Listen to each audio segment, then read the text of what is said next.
1955, trying to drive a car from London to Singapore wasn't just ambitious, it was considered an impossibility. The 18,000-mile route was a line on a map that seasoned explorers and engineers had declared utterly impassable. A few expeditions had tried, some made it to the blistering deserts of Persia, and a handful even tasted the dust of the Indian plains. But none had ever gone further. The final 3,000 miles were a fortress of jungle-choked mountains and a land, as the saying went, just too many rivers and too few roads. But for 6 university students, fresh out of their final exams, with no money and almost no experience, impassable was just an invitation. This is the story of how, in 2 now iconic Land Rovers, set out to prove everyone wrong. In doing so, they completed one of the greatest road trips in history, the first overland. The mid-1950s was a time of budding optimism, but also of stark realities. World War II had left its scars all over Europe, and the world map was a complex puzzle of Cold War tensions, fading empires, and brand new nations. The idea of driving across continents just for the sake of adventure, what we now call overlanding, was in its absolute infancy. It was in this world that 2 Cambridge undergrads, Adrian Cowell and Tim Slessor, dared to dream up what a young David Attenborough would later call a madcap adventure. Inspired by a recent Oxford and Cambridge trip across Africa, they looked east and asked a simple, audacious question: why not Singapore? The question was met with a resounding no. Experts, professional travellers, government officials were unanimous. They called the students geographically ignorant and politically naive. The journey, they were told flatly, could not be done. The route cut through some of the most politically sensitive regions on Earth. The Iron Curtain was a very real barrier. The Middle East was a powder keg, and Burma was almost completely closed off. An impenetrable wall of jungle and instability standing between India and the rest of Asia. To even try was reckless. And who were these dreamers? Not hardened explorers. They were 6 young men, barely out of university. The team was Adrian Cowell, Tim Slessor, Anthony Barrington Brown, Patrick Murphy, Henry Knott, and Nigel Newbury. Newbury was the Oxford man on the team, the crucial link that gave the expedition its prestigious Oxford and Cambridge name. They had ambition, but little else. As Slessor himself wrote, they were mere undergraduates. They had no money, no cars, no nothing. So this wasn't just a geographical challenge. It was a battle of logistics and willpower before a single mile was even driven. Yet, the more they were told it was impossible, the more their resolve hardened. They were determined to turn the world's dismissive why into their own defiant why not. So how did a bunch of broke students get 2 new cars? What Tim Slessor called cool audacity. Their strategy was relentless charming and utterly shameless persuasion. They targeted the Rover company itself, which, fresh off the success of another expedition in Africa, was keen for more good press. 2 brand new Land Rover Series 1 station wagons, soon to be christened Oxford and Cambridge. They painted one in the light blue of Cambridge and the other in the dark blue of Oxford. These weren't heavily modified machines you see today. They were basic stock models with a few vital tweaks. Each got a winch on the front, extra fuel tanks for the long desert stretches, and a clever safari roof, a second skin of aluminium that kept the cabin cooler under the tropical sun. With Land Rover on board, the floodgates opened. The team pitched their idea to a BBC producer. Intrigued, he took the gamble and gave them film stock to document the journey. With BBC's backing, credibility soared and sponsors lined up. By the time they left, over 80 companies had chipped in, everything from whiskey to collapsible buckets to tinned food and writing paper. On September the 1st, 1955, the journey began. From Hyde Park in London, the 2 blue Land Rovers, buzzing with nervous energy, set off. The first hurdle was the English Channel, and in a sign of the times, the easiest way across was by air. The cars were simply loaded onto a Bristol freighter and flown to France. The first leg was a gentle warm-up. Europe, though still marked by the war, was familiar ground. The roads were mostly paved. They rolled through France, making it quintessentially British, stopping for a brew of tea at the foot of the Eiffel Tower before plunging into the unknown. Through Monaco, Germany and Austria, the steady hum of the Land Rover's engine was a constant companion. They weren't racing. As Tim Slessor's book recounts, this was an expedition, not a rally. It was a chance to observe and document. They drove through Yugoslavia and into Greece, still on the well-trodden tourist path. But even in Europe, there were minor trials. They were testing their gear, learning the quirks of their heavily loaded trucks, and figuring out how to live together in a cramped space. Roles were clear. Patrick Murphy navigated and cooked. Newbury and Henry Knott listened constantly for any hint of engine trouble. Barrington Brown and Tim Slessor were always filming and writing. And Adrian Cowell managed the money and paperwork. The European leg was the calm before the storm. It built their confidence.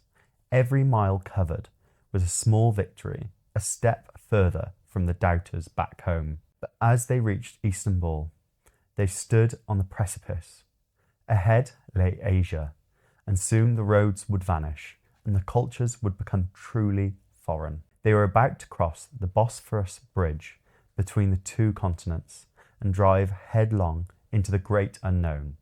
The easy part was over. The expedition plunged into the vast, arid landscapes of the Middle East. The change was immediate. Tarmac roads fractured, then disappeared entirely, giving way to corrugated tracks and open desert. One of the first great tests was a stretch of the virgin deserts between Damascus and Baghdad. It was a grueling 14-hour slog under scorching sun and a brutal test of men and machine. The heat was a physical assault. The Land Rovers became ovens. The political landscape was just as tricky. This was the height of the Cold War, and they were 6 young Britons in 2 very conspicuous trucks. Their trip took a turn. While showing off the Land Rover's climbing ability to the Shah of Iran's army, they accidentally became Land Rover's best ever salesman. An impressed general watched them scale a steep hill, a feat made even more dramatic when they did it in reverse, and promptly confirmed an order for an entire fleet for his army. From Iran, they pushed into Afghanistan, a land of stark, breathtaking beauty. The journey was a trip back in time. The climax of this leg was the legendary Khyber Pass, the historic gateway to India. As Oxford and Cambridge wound through its dramatic, rock-hewn gorges, they could feel the weight of history under their wheels. All the while, they were nursing the vehicles. The punishing terrain, flattened springs, tested every nut and bolt.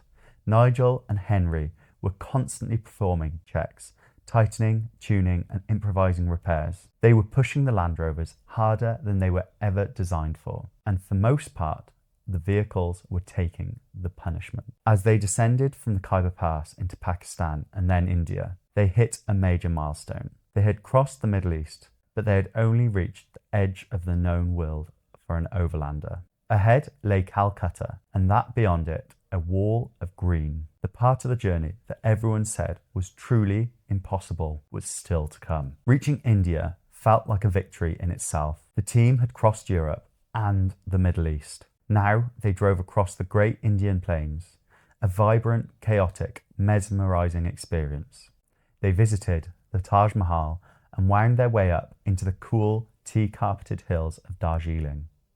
In an era before mass tourism, they had even managed a side trip into the isolated kingdom of Nepal, a rare glimpse of a world that was just beginning to open up. One of their sponsors, the tea company Brooke Bond, proved indispensable.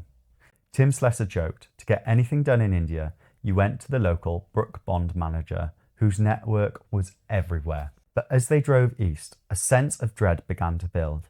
It was the end of the road.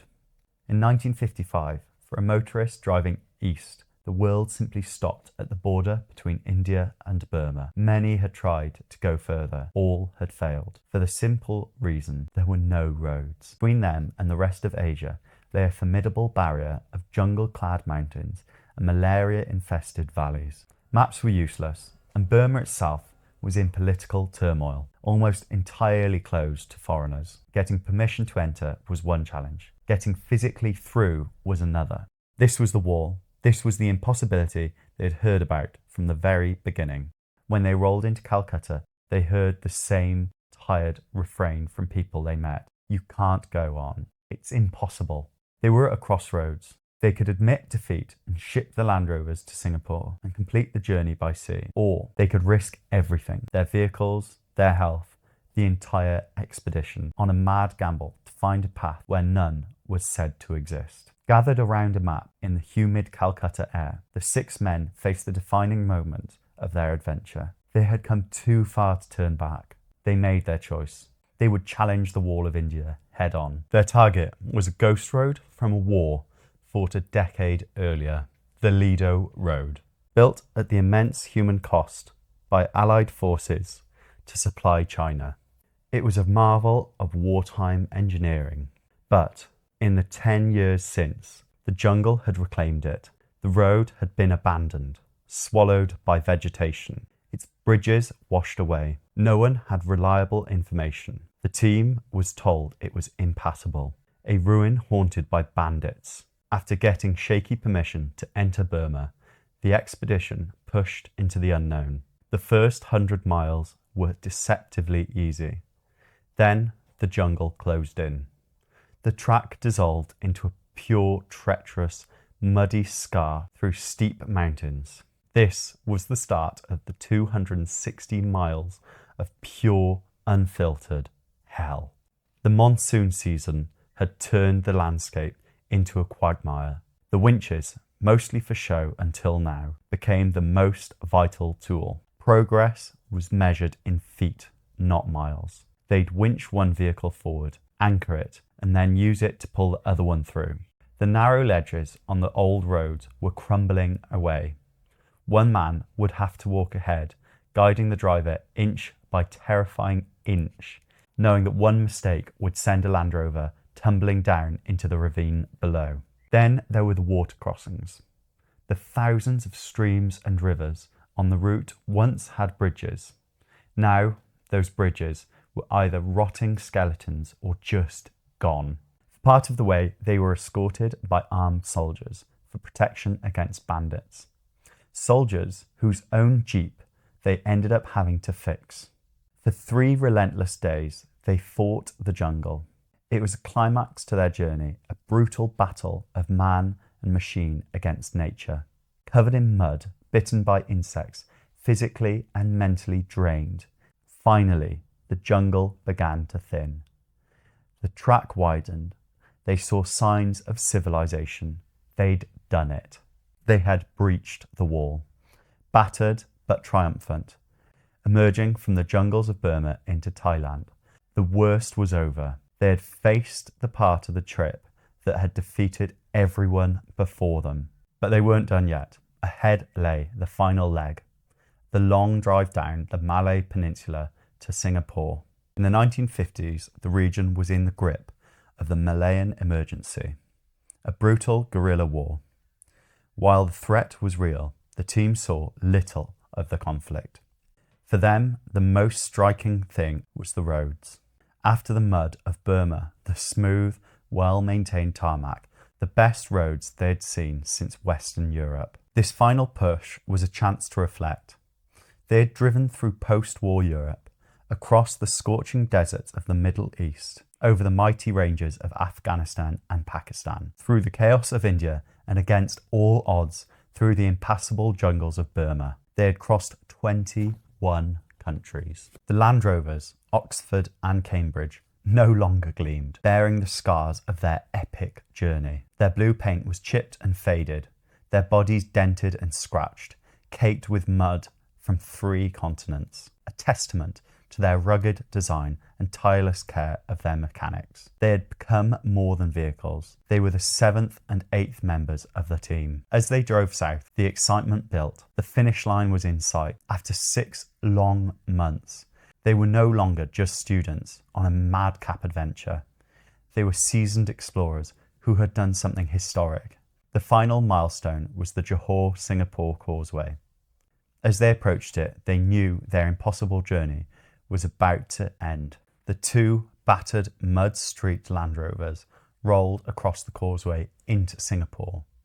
Their odysseys of some 18,000 miles was complete. They were met with a hero's welcome, flashing press cameras, cheering crowds, and police outriders to escort them on their final procession. They had started as students with a wild idea and had finished as record-breaking pioneers. They had taken a line on a map that the world called impassable. They had completed the first overland. The arrival in Singapore wasn't the end of the story. It was the beginning of a legend. The Oxford and Cambridge Far Eastern Expedition became a landmark in the history of exploration.